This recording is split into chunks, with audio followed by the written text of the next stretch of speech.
gut feel is he will go to the hard, and this will be his last pit stop, whereas everybody else is going.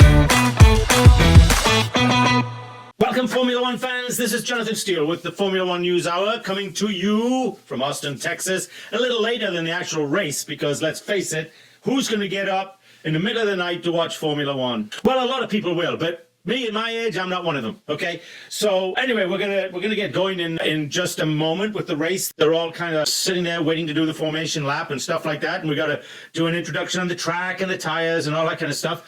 But let's revisit the last race. Kind of dull, wasn't it, folks? Kind of dull. It was good to see. It was really good to see Max Verstappen still have that ability to make his way up through the field. And then at the end, he's just battling with cars that are very similar to his. And his is not standing out anymore. So we could probably say, you know, Red Bull made some missteps over the last couple of years. Probably the biggest two was letting Adrian Newey escape, and then Christian Horner. While they may brag about having good feelings all around, you can tell there's something missing. And Max can tell. There's something missing. There may be conflict in the year or 2 years before they finally lost Adrian and they departed with Christian. But you know what? All companies, especially the bigger ones, that conflict. I'm going back to my own experiences in a Fortune 100 where I was a vice president, and conflict was every day amongst the top guys. I wasn't a top guy. Let's just say I was close to the top guys. I interacted with the top guys every day and listened to all the bitching and fighting and going on. And you know that bitching and fighting and going on? It made the company run better, right? Because their conflicts drove each other to be better than their counterparts. Emerson was a company that is a holding company that was made up of many different companies. And I can remember trying to get a project in Sakhalin Island in Russia. Our biggest competitor was one of our divisions in Germany. For real. Our biggest competitor was ourselves. In the end, who made out? The customer. We were fighting price. They were getting my prices. I was getting their prices. We're driving each other's prices down every damn day. And at the end of the day, who made out? The customer. Yeah, we won the project, but we could have had maybe, I don't know, 100 million more on that project. Who knows? But infighting, especially in those organizations, is not a bad thing.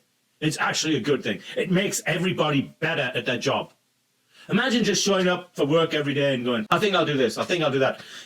And there's no kind of counter things to kind of say, well, you got to do better than that. I don't have to do any better than that. I'm going to do this and I'm going to do it anyway. My only competition's out there. Other companies. And I know I'm better than they. But you've got to be better than that. You've got to be, in your brain, you've got to be thinking, how do I get this whole organization to drive better? And a lot of times getting the organization to drive better is not to get along with the organization. Might sound crazy, but believe me, it's true. I lived it for a while. So, we don't have it anymore. Adrian's off to Aston Martin. Christian Horner. I really thought Christian Horner, I have some kind of inside, let's say, knowledge as to what Christian Horner is doing with his money. And I had heard that he had invested. In Aston Martin. And it may be true. I mean, I don't think that no. So let me rephrase that. Christian Horner invested in Aston Martin. That I'm convinced of. I got it right from the horse's mouth. And the horse's mouth is right next door to Stroll. Not next door, he's with Stroll.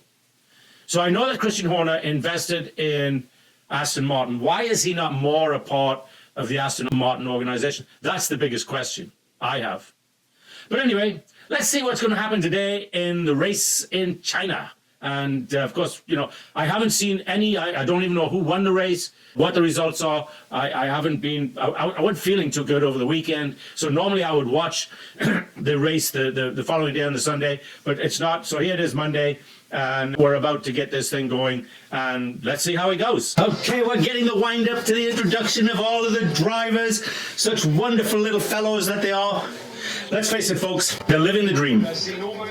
They're living the dream. Let me get that volume turned down so we don't.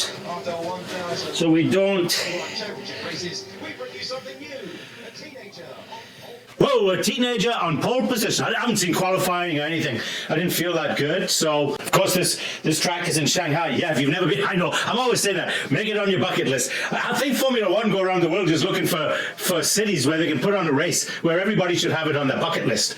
But yeah, it's a wonderful city. We got the same 3 tires, soft, medium, hard. No wet tires on there, which suggests we're not going to have any rain today. And it's going to be all round a good day of whoa, I don't know if that's haze or wet or dampness or what that is that we're seeing right now. Starting grid, 22 cars this year, folks, 22 cars. Let's see who we've got. Alex Albon, dead last. Right next to him, Sergio Perez. Then we've got Lance Stroll, who's dead last in 20th. And then Valtteri Bottas, looking all very handsome there. Fernando Alonso and Carlos Sainz. Carlos needs to be doing better for Williams this year. Bortoleto and Lindblad. Not a bad position for Lindblad, his second Grand Prix. Then Liam Lawson at 14th and Ocon 13th. Ocon's got to qualify better than this. 12th, Calapinto, and 11th, Hulkenberg. Same as last week, if we can put our memories to it. 10th, Oliver Bierman, and 9th, Hadjar. Hadjar is doing really well in that Red Bull car. 8th, Verstappen. What the hell happened there? And then Gasly in 7th. 6th is Norris, and Piastri is 5th. Those guys were back-to-back last week as well. Looks like they might have dropped off 4th. Look. Whoa! 3rd, Lewis Hamilton has out-qualified his teammate. Number 1, Kimi Antonelli. Those Italians got to be going crazy. Number 2, George Russell. So some couple of interesting things there. Kimi Antonelli, what is he, 18? He'll be out doing all of Verstappen's records pretty soon, especially if Mercedes has the car. And if this is, I mean, think about this. Antonelli out-qualifying like the number 1 driver at Mercedes and George Russell is quite a surprise.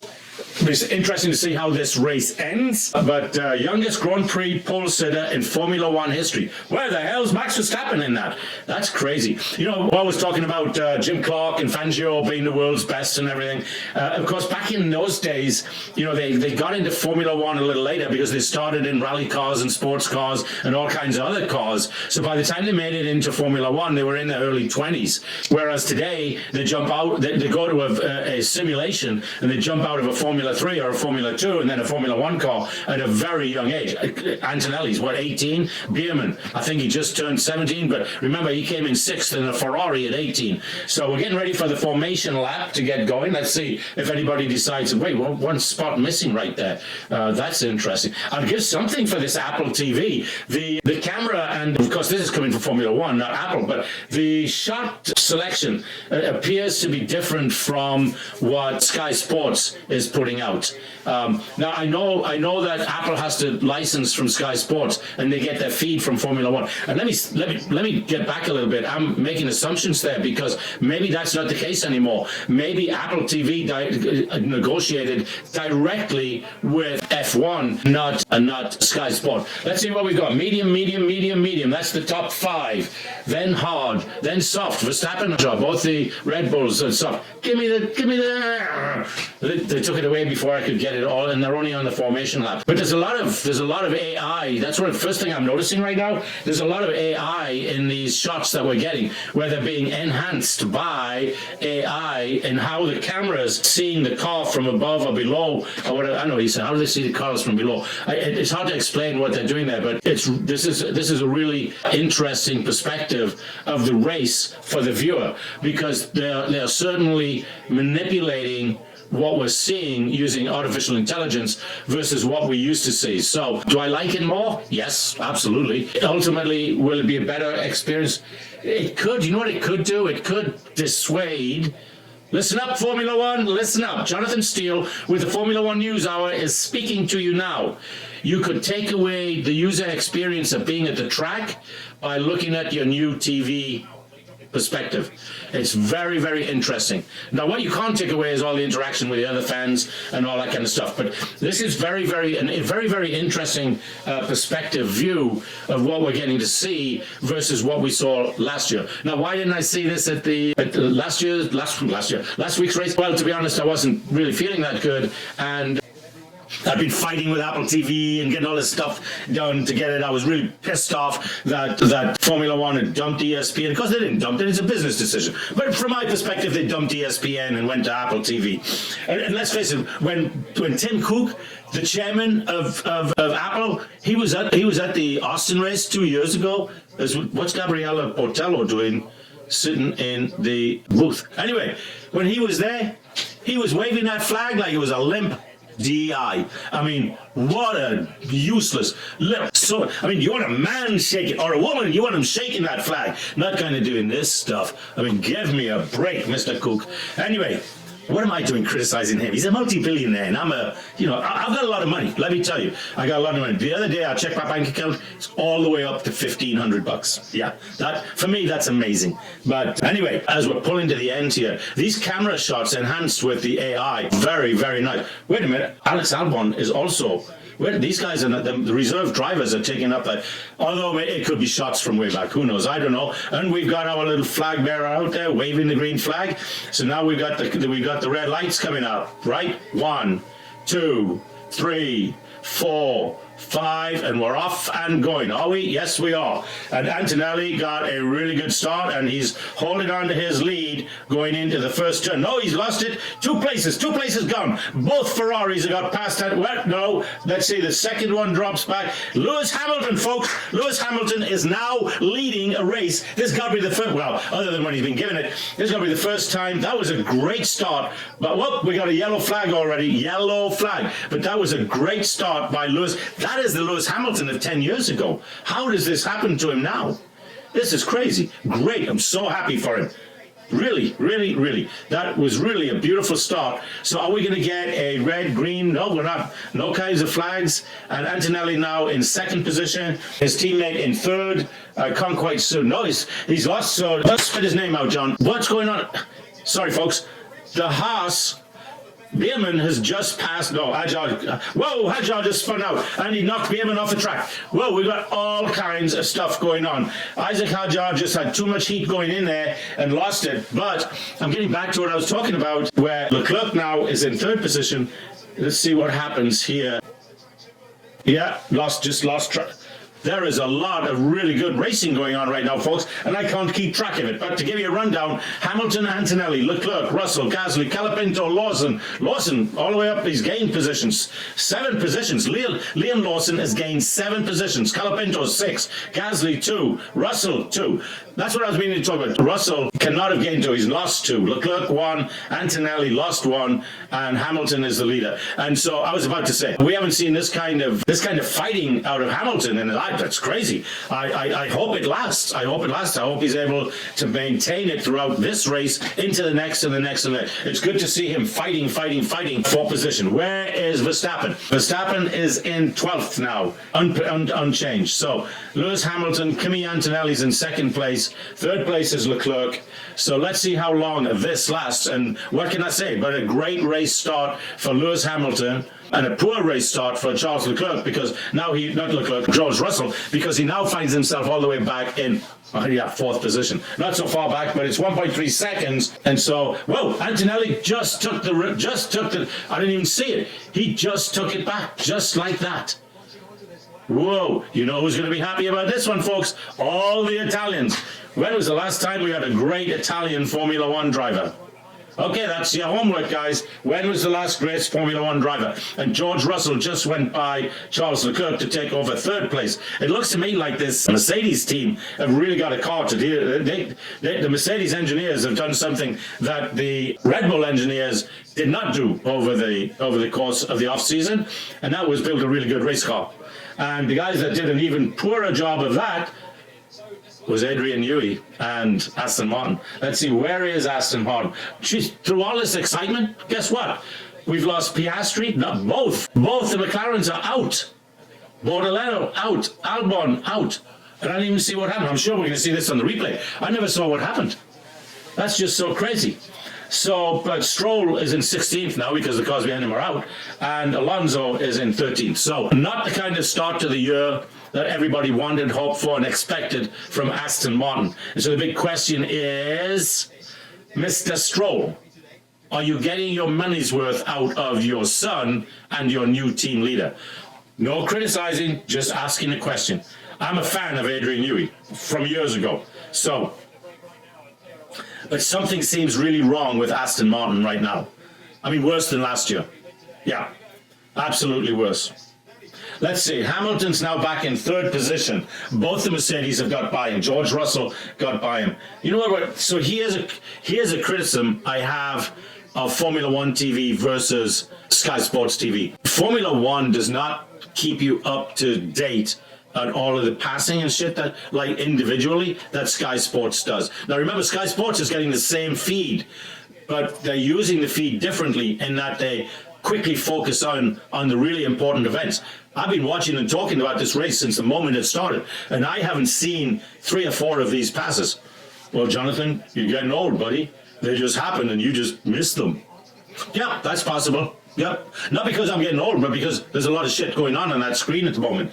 But I am pretty attuned to the fact when one car is passing another, or, you know, so, but like 1, 2, 3, 4 cars dropped out. We haven't had one replay that shows why one of those 4s dropped out. Incidentally, that's the second race in a year, the second race this year when Piastri's out in the first 2 laps.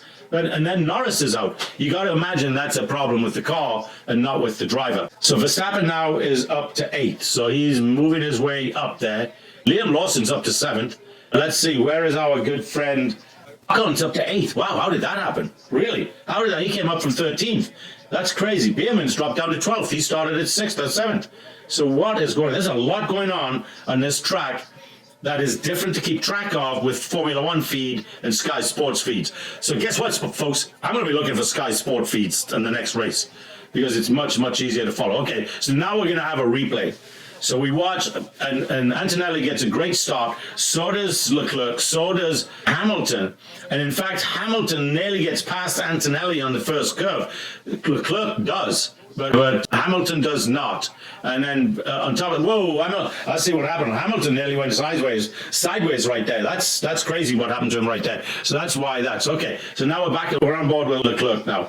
So Leclerc squeezes through. He's behind Hamilton right now, but he's going to squeeze through. Maybe he doesn't. Maybe it's, I got it backwards. It was Hamilton and then Leclerc that nearly lost it, and not the other way around. So my eyes are not fast enough, guys. Sorry, but yeah. So now we got Leclerc. We have Leclerc, and then Hamilton. We have Hamilton, and then Antonelli, and then Leclerc. And so now what do we have? We're on board with, I believe, Verstappen, right? It's hard. I can't see. Oh yeah, no. I've got his helmet number 00, right?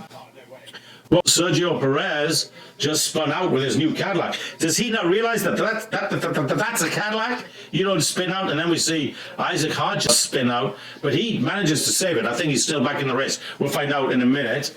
And then, whoa, somebody just locked up the 2 rear tires.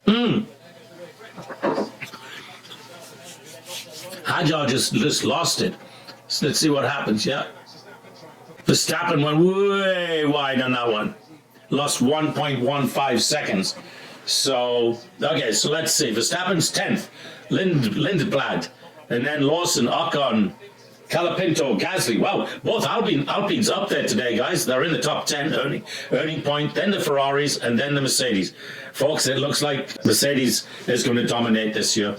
Unless they've got something that can be caught up on, which it's early in the season, probably can. But remember earlier, I don't know if you follow my Instagram, if you don't follow Jonathan Steele, Formula One News Hour on Instagram, and I said that there was a lot of complaints about the Mercedes having a 30 horsepower advantage over the rest of the field based on the design of their engine, and the other teams were trying to get their engine disqualified. So once we're getting 2 races into this thing, we'll find out if that's really going to be the case, if they're going to get those engines disqualified. So now we're watching Verstappen come up on Lindblad in the Visa app car. That's the same second team, but that Visa app car should let him through. They should not fight with him. They should let him through. And he's not. They're down to 48, 38. So Verstappen's using up battery faster than Lindblad is, which is why he ends up being stuck right there. Because this is the big controversy this year so far with his 50-50 power split, that they're running out of battery too quickly. So they're having to use going into the corners and using the corners to get the battery to get out of the corners. And it's using it up. It's using it up way too fast. So yeah, let's see. We're 7 laps in. Oh, that's it's going pretty quickly. I didn't realize we were 7 laps in, and it does look like there's kind of a fog over the track right now. For some reason, we're tracking. Hulkenberg is about to pass. Who did he pass? Carlos Sainz. Carlos Sainz, Esteban Ocon. Where are you, Ocon? You got to do better. Although Ocon might be doing all right. No. Alonso, Ocon. Oh, Ocon's in... No, that's a Haas. I'm looking for the other Williams team. Oh, Sainz is in 13th. Oh, he's out. Alex Albon is out. Whoa, this is crazy. Last week we had 5 or 6 cars drop out. Why are these cars dropping out so far? I mean, both McLaren's out, just like that. It's crazy. Verstappen radio. My tire is dead. Well, we better get a new one. That's what we better do there. Of course, with all of this battery power, you know what that's done probably is added weight to the car, right? Because those batteries are heavy. It's crazy. And I just don't know what it buys. At the end of the day, they're trying to make the Earth green. Are you kidding me? One flight into one of these races burns up more carbon monoxide, dioxide, whatever, creates more of an atmosphere problem than all of these cars could create using full internal combustion engine all the time in one race. And they're worried about it. Oh, we've got to do more to be green. Admire their whatever. But in terms of the first job is not to worry about the atmosphere. It's not to worry, as we watch in 2 of the Visa app cars. Who is that? Liam Lawson and Lindblad kind of swap positions there. Anyway, the first responsibility is not to deliver clean air, all this other kind of stuff to the public. No. The first responsibility is everybody watching TV, watching it live, is paying money to do that. They're paying money to be entertained. So it's not their job to worry about the atmosphere or whatever. They should worry about, is this the best entertainment value we can give our customers for the money they're paying? And right now the answer is no. Especially with this 50-50 split. The answer is no. As we watch one of again, as a replay, we watched, I think it was Sinblad lock up and Liam Lawson took him on the outside. So now here we've got Oscar Piastri walking back to the pits for the 2nd race in a row. So that's not going to do much for his I need to be world champion this year endeavor. Of course, it's very, very early, so it doesn't really matter that much. But both of these app cars now are scoring points. Liam Lawson is in 8th and Lindblad is in 9th. So nice driving on their parts, good for them. Antonelli now is in the lead, and again we're seeing. I got to do more research on this. Why are they allowed to have both the leading car and the car behind have auto, whatever they call it, box? Liam Lawson got to come into box, and that's what he's going to do. Verstappen box. Where are we? 10 laps? Well, they were on the soft, so okay, that kind of makes sense a little bit. A little early, maybe 3-4 laps early. Let's see how they do for Verstappen. It was a little long. What are they? Yeah, 3.4 seconds. I don't know why that was, but it was. Carlos Sainz, 3.1 second. And the Visa app car got out faster than Verstappen. Whoa, we've got an Aston Martin parked, Lance Stroll, parking his car. They're going to bring out a full yellow flag on this because he's got his car parked right on the side of the track. Yeah. So we're probably going to, we're always trying to help out Kira Bowling, our all technical, all production, all everything person. This would be a great time to help her out because we're going to be stuck in these laps for the next 4 or 5 laps. So we're going to go ahead and do that right now. Okay, so we got rid of that car stuck on the side of the track, and we're back off to racing, and Antonelli still leads. Colapinto is right behind him. Colapinto did not go in to get new tires in the pits. May come back to haunt him later, who knows? But right now he's in second place, so he's a happy little camper. Ocon's in 3rd, George Russell's 4th, Hamilton's 5th, Lindblad in 6th, and Leclerc in 7th. Hulkenberg and Bowman 8th and 9th, and Gasly in 10th. Verstappen has made his way up to 8th. Liam Lawson's dropped back to 12th. Carlos Sainz dropped back to 13th. Alonso on 14th. Hadjar. What's Hadjar? He should have made up more of that by now. 15th. Bottas and Perez. Folks, we better not tell everybody that, it's Cadillac. It's Cadillac. Well, Cadillac ain't acting like Cadillac right now. But, folks, let's give them a break. This is their first year back. Not back, for Cadillac, first year ever in Formula One. Big kudos to Michael Andretti on that. Would never have happened if not for him. And the big boys at Formula One crying out, "We don't want Michael Andretti involved. He's a mean man." God, give me a break, boys. This is an adult sport. We don't care about their personalities and stuff like that. Michael Andretti's a winner, and his daddy's a winner. Now, his daddy's part of the team, but part of Cadillac being accepted into Formula One was that Michael Andretti wouldn't be part of the team. Well, you know he's in the background, but still, I mean, let's face it. Let's grow up, okay? Let's grow some, what do they call those things? Testicles. Yes, testicles. Let's grow some testicles and let these guys be what you can't start. You can't stand competition with men from testicles. That's what it's coming out like. We don't want Michael Andretti involved. He'll beat us. Yeah, that's it. Wait a minute, George Russell. We've got no grip. Well, George, that's not good at 200 miles an hour. You need to settle that problem, and you just got new tires. Okay, so let's see. Antonelli's leading by a second. Hamilton now is in second place. Colapinto's dropped back to third, and Ocon. Go figure that, folks. Where did that come from? Is in fourth, Leclerc in fifth, Russell in sixth, Lindbergh followed by Bierman. Where is Verstappen? He's in 11th. You know, there's lots of rumblings out there about Verstappen not happy at all. He might not make it out of this year. He's got into this big sports car racing stuff and enjoys it and everything. So don't be surprised if Verstappen does not make the full 2026 season. But folks, you know what you can count on when you need somebody there all the time? Let's talk technology. When you need a company that will be there 24/7, 365, whenever you need them, whether it be cloud, private cloud, public cloud, or co-location, you need Thenology. They are the folks that will be there to support you when you need them. And they don't have emotional feelings about stuff, you know. It's just got to be done, we do it. Right? That's their motto. If it's got to be done, we do it. Oh, I don't want to go to work at 3 o'clock in the morning. Tough shit. You got to do it, and they do it. So please, go to Thenology.com when you need some real technical expertise to support your operations, whether it be public cloud, private cloud, or co-location. And talking about people you need, you know who you need, and you need to support Moms for Liberty. Right? So all of these woke folks out there think your kids are not quite sure about what they were born. Slap them upside the head. The doctor already decided, right? And throw them off the edge of a bridge or something.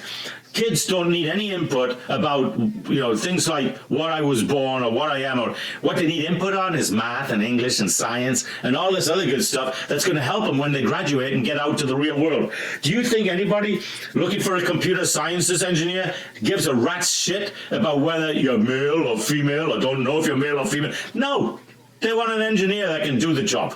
Okay? So let's get back to teaching math, English, science, all the stuff Moms for Liberty want you to focus on. So get out there, help them, join one of their chapters. If you're in an area that doesn't have one of their chapters, create one. But please get involved with momsforliberty.org. That's momsforliberty.org. Let's see what's going on in the race while I'm busy worrying about all these poor kids who have these teachers who want to worry more about what gender they might be versus what they are and what they should be doing, which is teaching them math, English, and science. Okay, Antonelli's still in the lead. Hamilton's eating at his tail. Leclerc is 3 seconds behind that. Russell's 4 seconds back, and Colapinto's 6. Let's see. Verstappen has moved into 10th, so now he's earning himself points. Behind him is Hulkenberg, Lawson, Carlos Sainz, Hajar, Bottas, Perez, and I don't know why Hajar's not working himself up faster. Seems like he had a pretty good cop. But we'll see. It's a long way from the end. We're only on lap 17 of 56. Okay, where was I? Oh, the last thing I want to talk to you about. Nope, there's 2 more things. But one of them is, have you ever just you got up in the morning, life starts out well. Your wife asks you one for breakfast. You have a couple of eggs and toast, a little Marmite. All of those non-Brits are going, what the hell is Marmite? Folks, just go to your British store and buy some Marmite and have it with your eggs and toast, and you'll know what I'm talking about. Anyway, then you walk out the door and wham! Somebody hit you upside the head with a 2x4, and all of a sudden you're in the hospital. But you don't have the money to pay all your hospital bills. So what do? Well, you get onto the internet, you go to Give, Send, Go, and you start yourself a little program, a little money raising thing to help you pay for those medical bills. But then when you're out there, you find out that some poor guy's out there and he's getting prosecuted for a crime he didn't commit. And all because he was white. Yeah, get that white. What you need is Give, Send, Go. They're the best crowdfunding entity there is, and they don't care what your political beliefs, whatever. They just want to help you. So please go to givesendgo.com, givesendgo.com, and help yourself, help a friend. And by the way, you don't need to just raise money for, the 2x4 hitting you. Maybe you're going to start a business or something. It's a good idea to use them. Anyway, go to givesendgo.com. Antonelli's now opened up a 1.1 second on Hamilton, who's being chased down by his teammate Leclerc. Folks, let's give Hamilton some credit. I'd written him off for this year. I doubted he'd be able to drive that race car around the track for a full lap. But no, he's proving me wrong.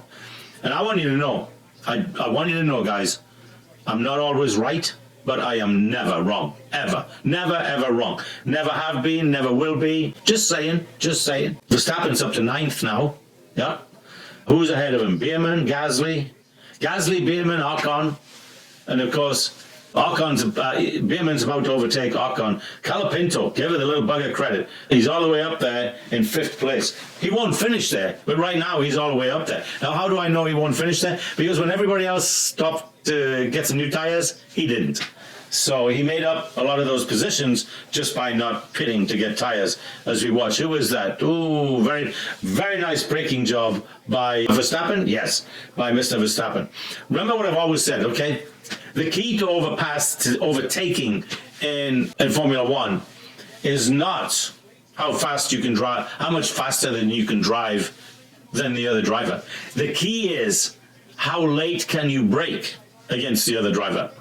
He who brakes late, quote unquote, wins the race. If you can consistently outbrake your competitor, you will win the race. And a lot of people don't realize that. They think it's, my car's going faster than that guy. Actually, that has jack shit to do with it at all. What it has to do with is when you brake, how you brake, and when you let off the brakes, right? All of those things matter more than how many miles per hour your car's getting down the straightaway. Because at the end of the day, it's like defense in other sports. In American football, which I'm an expert on now. But if you look at American football, it's always the defense that wins the races. And braking is defense in Formula One. How late can I put off braking compared to my competitor? And if you can do that consistently, lap over lap, you will win the race. And we tend to see it. It happens a lot. And talking of outbraking, Verstappen's now in 8th position. So you can tell the guys that know exactly when to brake and when to let off the brakes, defense. Then actually you could actually look at it by say, well, it's aggressive defense, Jonathan. Yeah, it is. It actually is an aggressive defense because your defending is to make the guy next to you outthink himself when it comes to braking. But for sure, if you go and go get yourself into the paddock or something like that, one of these races, pay the money, and ask any of those drivers, and they'll tell you the key to winning is the key to outbraking your competitor. Because if you're watching them passing most of the time, it's not by the acceleration points down the straightaway. Yes, that happens, but most of the time it's going to happen at the very end. When did the guy I'm passing going to hit the brakes? If I'm going past you at 300 miles an hour, let's say I'm going to pass you at 220 miles an hour at the end of the straightaway. When you decide to put on the brakes and I decide to put on the brakes, is going to determine who wins the battle into the corner. And the better guy at braking is going to win the race, win that particular battle right there in the corners. Because you're going to brake early, whether it be 2 or 3 milliseconds, it doesn't matter. You're going to brake early, he's going to pass you on the braking.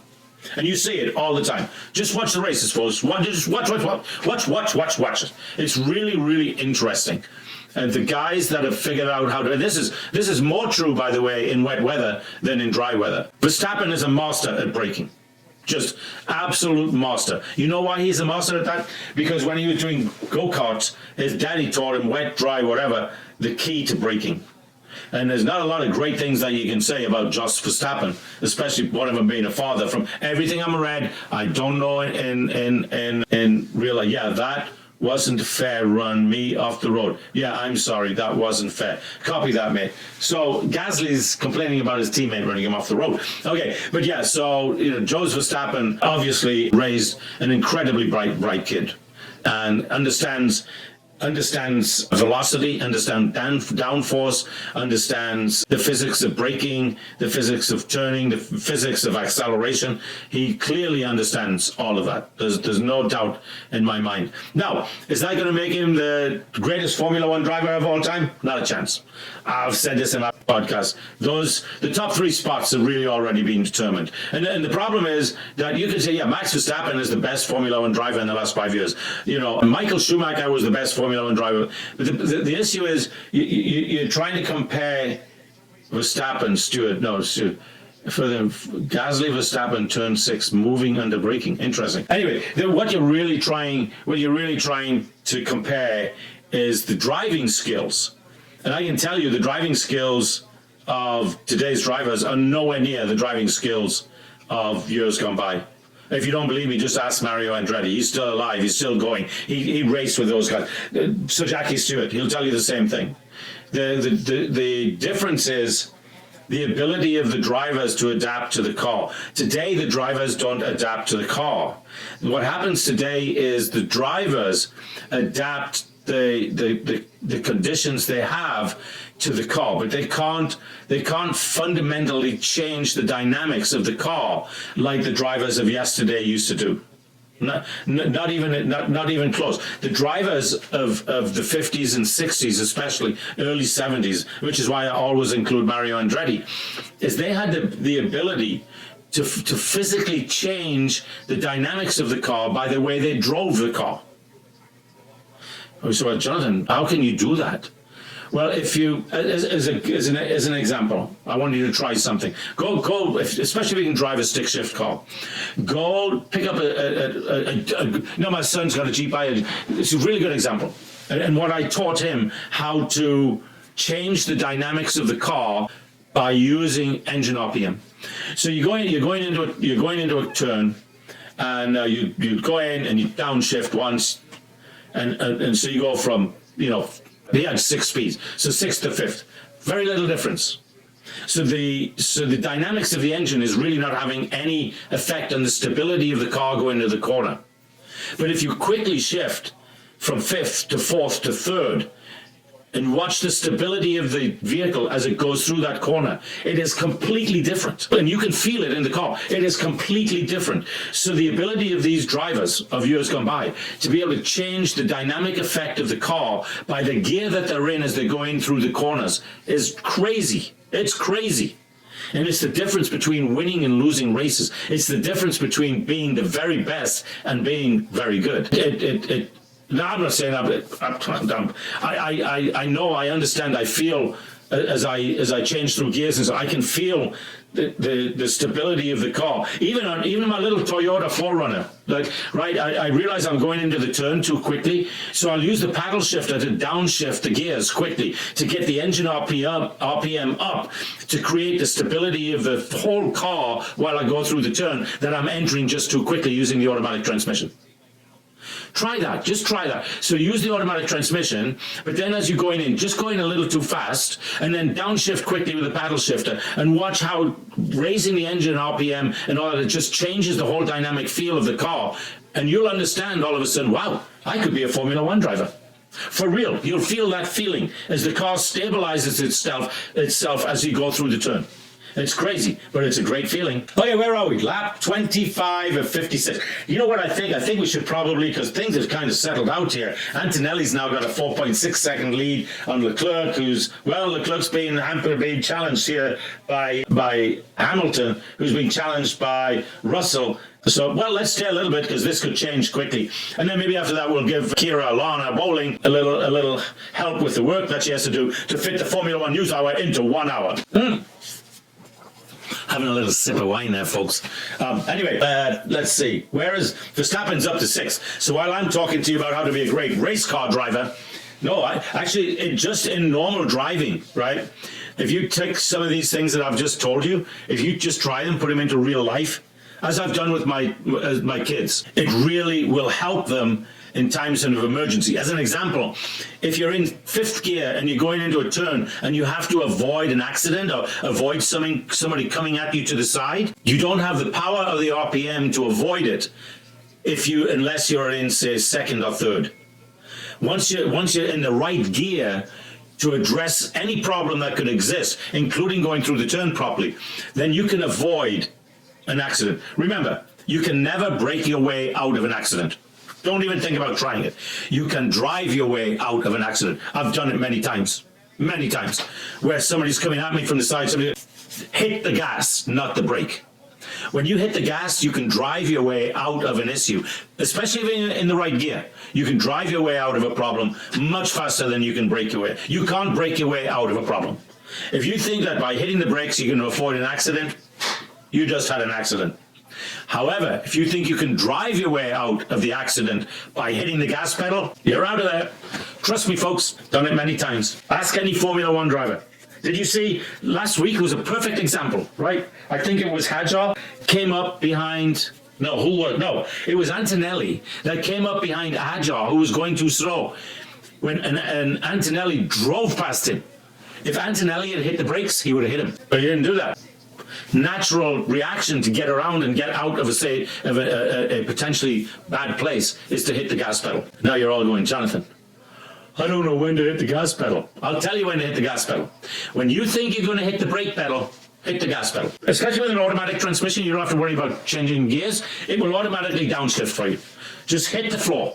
It will downshift for you and get you out of your problem. Okay, what was I going to do? I was going to try and help Kira Alana by giving her a break here, and I was hoping Hamilton and Russell would kind of get into place and change positions.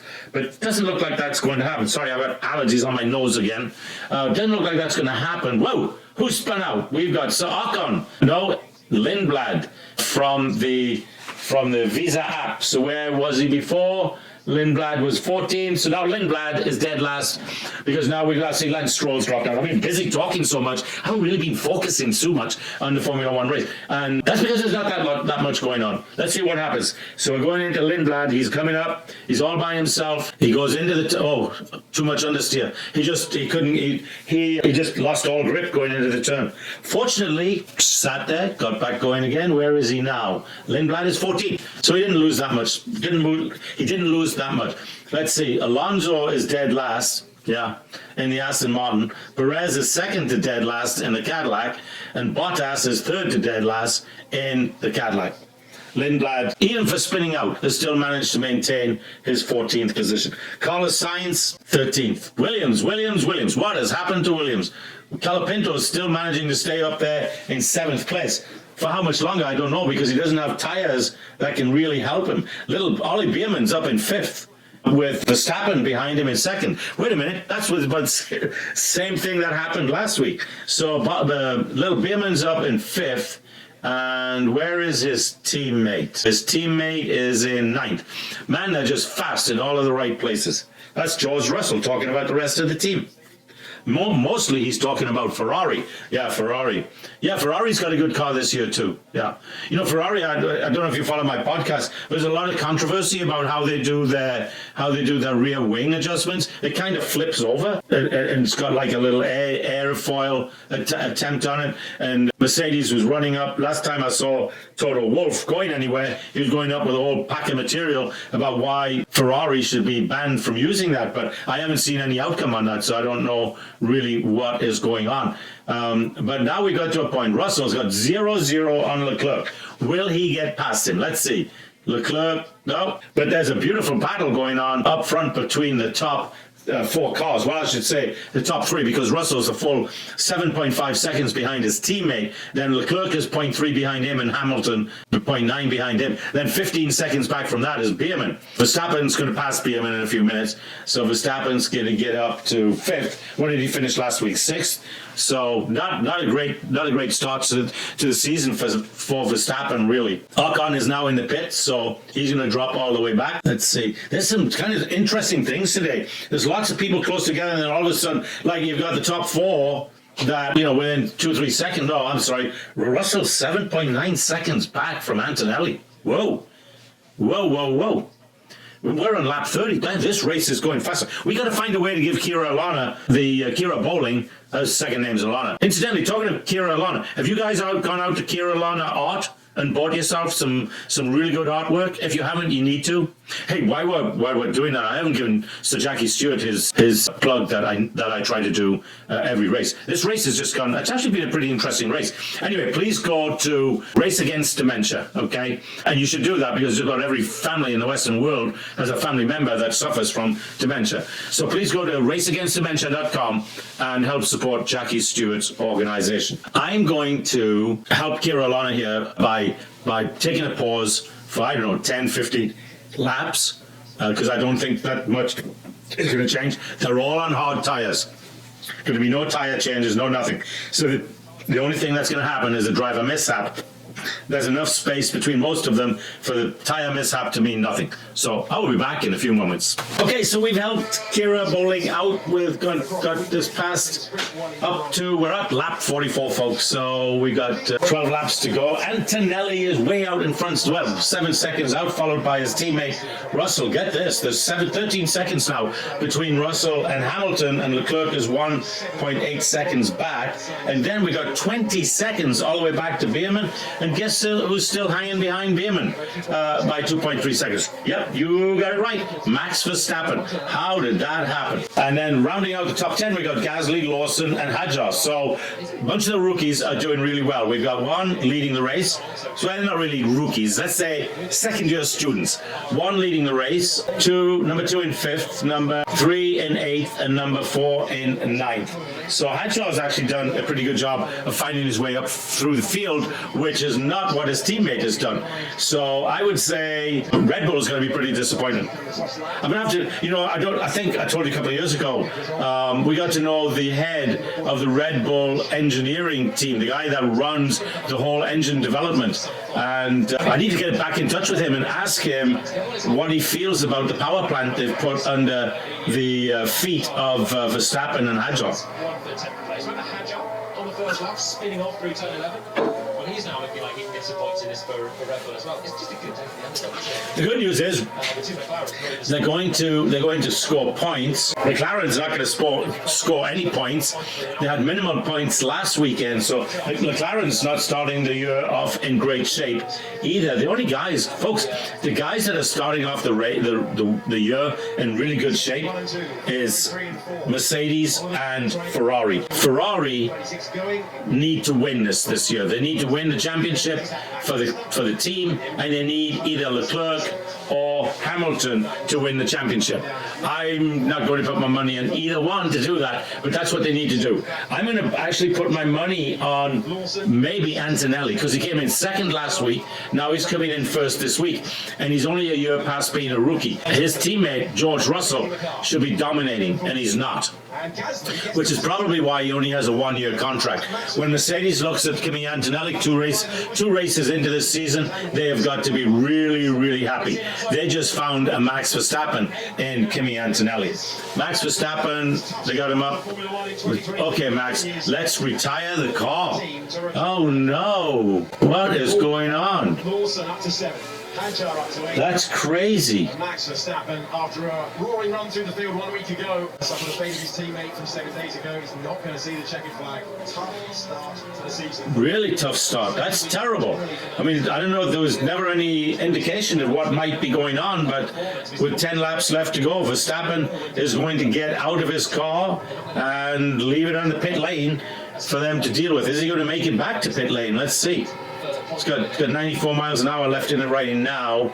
Yeah, but I think he's going to make it back to pit lane. But that is a really, really interesting development as he backs off and lets all the other cars just go on by. So Beerman is going to find himself comfortably in 5th place. Well, Gasly's 3.4 seconds behind right now, but I think... This is on board with Max Verstappen as his chance of points expired in the Chinese Grand Prix. Changes down. Oh, he went to accelerate out of the turn and there was nothing there. Yeah, nothing. That's got to be a battery problem right there. It sounds like the V6 engine was running well, not just fine, but he's looking for the battery power coming out of the turn, and it just wasn't there. And that's when they come back and said, okay, let's retire the car. So retire the car, they are doing. George Russell is 8 seconds behind Kimi Antonelli. That is incredible. Wow. And Hamilton's 15 seconds behind Russell, so there's a big gap now between the top cars. As they get more and more, they get deeper into these races, it looks like they just don't, the cars just don't have it. That's the problem. Lewis Hamilton put on a show and a half in Shanghai. They would build that gap up to 6 seconds. The moment he got there, control of the race. It's taking off the laps. Max Verstappen is out of the car. Hamilton's 15 seconds back. You say, oh, Lewis, you drove a great race. Lewis, you're 15 seconds back from second place. That means you're 22, 23 seconds back from first place. That's not a great race. Okay? Hamilton's heading towards a first podium for Ferrari at this stage. A great weekend really for Lewis. But I need to turn that volume down to help Kira Alana out. You get so wrapped up in the race sometimes that you forget the what's going on. But let's see what's going on. So we got 1, 2, 3, 4, 5, 6, 7, 8 cars out, all from mechanical issues. So we'd have to say, Formula One, we're not having a great start to the season with these new regulations you put in place. Give me one race last year when there was 1, 2, 3, 4, 8 cars out by the end of the race. It just didn't happen. And they're not dropping out because the drivers are not doing a good job driving the cars. The cars are just crapping out. They don't have reliability. And you say, well, Jonathan, wait a minute, it's early in the season. They'll get it right. They've had more than a year and a half to get it right, folks. There's some serious issues with these cars that need to be sorted out quickly, or Formula One is going to have some real kind of public relations, because spectators are going to, well, my favorite guy always drops out because his engine or his power plant fails. And I think most of them, well, Verstappen, we know for sure his power plant, right? So this is tough stuff. Don't say too much, Jonathan. If you badmouth it too much, they won't give you a press pass against. Tell them what a great job they're doing. Formula One, you're doing a great job. You got to figure out why so many of the cars are dropping out. But I'm sure you'll do it between now and July when I need my press pass. Do you really think Formula One is really looking, watching and listening to what I've got to say? Hell no, they don't give a rat's ass. Although I do think last year I didn't get my press pass because I did have some, I thought the year during the race, early on, some of the races were being fixed. So I'm sure somebody somewhere said something. And add on top of that, they don't like it that I call our podcast the Formula One News Hour, right? Because to them, they think I'm infringing on their naming rights, which I'm not. Formula One, a news hour, just 4 words. But did I pick a good name for my podcast? Yes, I sure did, folks. I sure did. Yeah, and I'm just a little lonely podcaster out here that really loves and has loved Formula One since before most of these guys involved in Formula One ever heard of Formula One. I can guarantee you that most of them, I was into my 30s before most of them ever heard of Formula One, right? Guarantee you. But we're on lap 50 of 56 of the Chinese Grand Prix. Kimi Antonelli is going to win this race, folks. No doubt about it. 9.5 seconds up on his teammate. Hamilton's going to come in second because Leclerc's not going to pass him. Bierman, little Ollie Bierman's going to come in 5th. Gasly's going to come in 6th. Liam Lawson. Good job, Liam Lawson. Going to come in 7th. Hadjar made his way all the way back up the field, and he's going to come in 8th. Carlos Sainz, way to go, Carlos. Got himself up into points. Going to come in 9th, and little Calapinto is going to come in 10th. So Hulkenberg in the Audi is going to come in 11th. Lindblad is going to come. My rears are gone. That's Russell talking about his tires. He's always talking about something, but we'll see how right he is. He's got 6 laps to go. Perez is going to finish again 1 lap back. Lindbergh's 1 lap back, Bottas is 1 lap back, and Esteban Ocon is 1 lap back, while his teammate is about to finish in 5th. Like I said, Esteban Ocon you have to ask yourself, why is he still driving in Formula One? He hasn't done anything the last 2 to 3 years other than finish without points. I'm sure he's got some, but generally he's not a point don. And certainly he's not helping that Haas team. Come on, Jonathan, get your words right. He's certainly not helping the Haas team. So we'll see what happens in another 3-4 races. Because if I was Haas, I'd be looking around. Mick Schumacher's available, folks. Oh, that's right. He crashed his cars all the time. Don't think it's going to be Mick. But Mick's in IndyCar racing, so we'll see how well he does that. So here's an interesting thing. Current vote for driver of the day: Antonelli, 22, Hamilton, 19, Colapinto, 10. Yeah, we'll give Antonelli. But I was expecting something. I don't know what I was thinking or expecting. Hadjar, maybe, because he had really good going, and then I don't know if something happened to his car or what, but anyway. Hulkenberg, who else? Both the Audis, are they still in the race? Let's see. No. Yes, they are. Both are. No.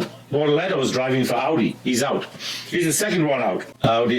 Here's the other thing. Bortoletto's a relatively... Last year he was a rookie. I wonder why a team like Audi would... Well, they probably kept him on, thinking they could bring him up, because he's teamed with, where was it, Hulkenberg. So bring on a mature driver like Hulkenberg to help bring up your rookie driver. Maybe not a bad idea, but are there better rookies out there? Or are there better drivers to bring out there over Hulkenberg? You haven't heard me talk about him since last year, but maybe Yuki Tsunoda would have been a better guy in that seat over Hulkenberg to help bring up the rookie. But I don't know. Anyway, it is what it is, and it's going to be that Antonelli, barring some disaster, is going to go ahead and win this year's Chinese Grand Prix. That might put him close to being one of the very youngest drivers ever to win the Chinese, not just the Chinese, any Grand Prix. I mean, that is a very, very young man to be doing that. So all kudos after Antonelli, and way to go, Italy. You finally got something to cheer about other than tennis, right? Because your tennis player, Yannick Sinner, did win the tournament yesterday out in California, and he won 7-6, 7-6. So yeah, it was pretty good. He did a good job. But the bigger kudos in the tennis world, I would say, are off to Medvedev, who's really struggled the last nearly year, and all of a sudden he's come back from nowhere and he knocked out Alcaraz in the semifinals to play Sinner and lose 7-6, 7-6, which is a very close match to lose. So kudos to the tennis players. It was a great tournament, folks. This week we're off to Miami starting tomorrow, and again another 1,000 events. So it's nearly a 2-week event. Lots of good tennis, lots of good players there. I don't know when the next F1 race is. I got to look that up on the calendar tomorrow. I just live day by day, and I really enjoy living day by day. But we had a yellow flag for a second. I don't know what it was. What happened? What happened? Something happened to somebody. Kimi Antonelli's 7 seconds up. What happened? 3 laps to go. Well, show us what happened. Did he spin out? What happened, folks? Oh, he locked up all his brakes. Oh, wow. So he ended up going really wide into the turn, and so he lost a couple of seconds. It's not a big deal. But that's the error of a rookie right there. He just went in too hot. Okay, Kimmy, so 3 laps remaining. So let's just get this thing home. I bet he does want to just get that thing home, because he's done an amazing job so far. He lost 2.14 seconds on that little error. And it's funny, because in another life, I live another life. And I have a guy working for me. He's been working for me for 9 years. And I jokingly gave him shit today because he made a mistake. Yeah, he made a mistake. That is the second time he's made a mistake in 9 years. Yeah. So I told him, it's unacceptable. 2 mistakes in 9 years. That's unacceptable. I've never made a mistake in the last, 60 years. It's crazy though. We do something every day, you know, we just do it, right? We just do it. We are so used to doing it, we think we'll never make a mistake, and then all of a sudden we wake up and we make a mistake. That's what I love about life, right? Now, the best key, the best thing to do when you make a mistake, just say, oh shit, I made a mistake. Don't hide it. Don't try and say, well, I don't know why that happened. I'll look into that later and I'll get back to you. No, just admit it. I made a mistake. And to his credit, Pavitra, engineer out of Sri Lanka that's worked for us for like 9-10 years, just made a mistake. And so there it was. Little Antonelli made a mistake. And didn't do any harm. He lost 2 seconds. He had 9 seconds, so no big deal. So I think we're about to get our first Italian driver to win a Formula One race in a long time, and not just an Italian driver, but a baby. I mean, he's a baby, guys. I got grandkids younger than this guy. No, grandkids older than this guy. And here he is, one of the top Formula One drivers in the world, and he's about to start his last lap at the Chinese Grand Prix. So kudos to him. Kudos to George Russell. He's two races in a row. He's either been first or second. And I don't know if I'm going to give kudos to Hamilton, although he's 18 and 7. What's that? 15. He's 25 seconds back.